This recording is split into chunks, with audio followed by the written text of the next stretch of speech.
I scour the woods for inspiration. I look for the way organic and inorganic things in nature combine, especially the way trees wrap around rocks. It's almost anthropomorphic. It looks like a mother hugging her child or something like that. Then I start to think about art, sculpture, and how I'm going to create like a metal dress for it, like dressmaking, pattern making, and how I'm going to divide up the seams, and how I'm going to stretch the aluminum into the cracks, and how I'm going to use the nature to create a texture and gather the material. And that technique is called repoussé. Repoussé is a technique that's been used for many centuries. It's a technique of pushing, stretching metal, and shrinking metal, either over a form or into a hollow. Probably people know the Statue of Liberty. That's a classic example of repoussé. And many of the old cars like Aston Martins and Duesenbergs were created by hammering metal over forms. Aluminum was a very convenient material for me for two reasons. One, it's very light and it's easy to take into the woods. Also, it has contemporary associations. It's a very neutral material. It doesn't have the baggage of, let's say, copper or bronze or other materials that would suggest sculpture from the past that we're used to seeing in museums. Kathy and I were looking for a place for me to work because I was getting thrown out of state parks and getting arrested along the Palisade, talking my way out of those kinds of situations.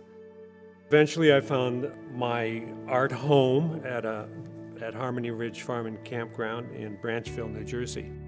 Harmony Ridge was right near my family's summer home, and so that's how we even knew that Harmony Ridge existed. We would take walks in the woods and hikes and so forth, and so that Robert began to look at the landscape that was there and fall in love with it.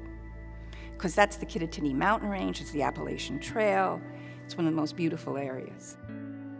I asked Kathy to help me realize some of this imagery as a collaboration. As an artist couple, there's always the idea in the back of your mind, wouldn't it be fun to do something together?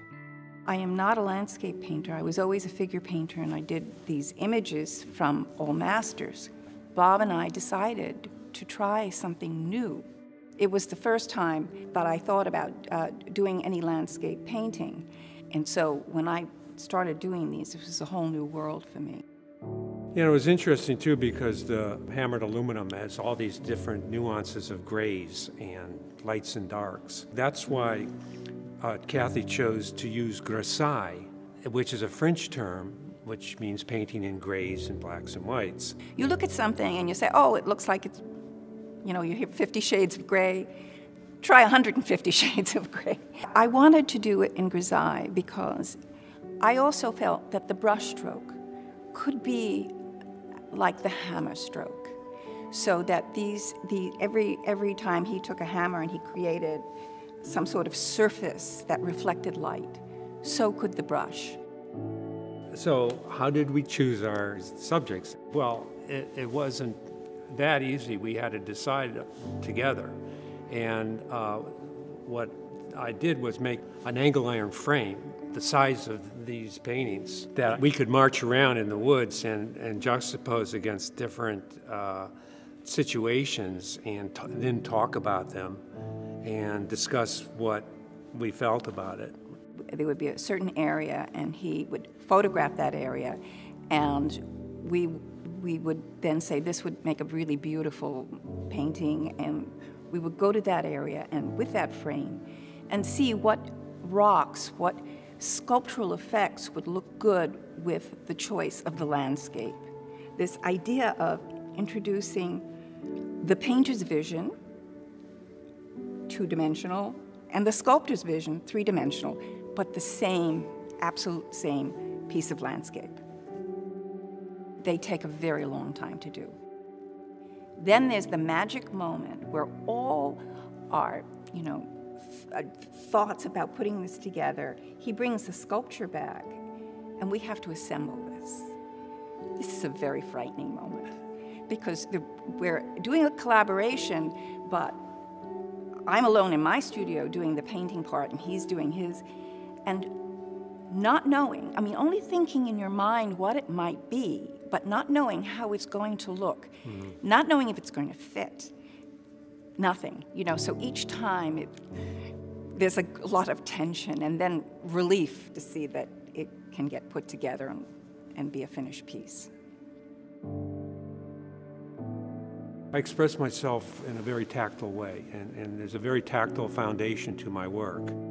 Mine involves the fabric of the woods, the sort of rolling text of the woods, and turned into a tactile revelation. Being in the woods is you're never on a flat level place. You're always sort of off balance, and that's what I want. It's very physical, but I've enjoyed it. I really enjoy it. There's a certain kind of meditation and solitude that I need to make art. Maybe that's why I have to be in the woods.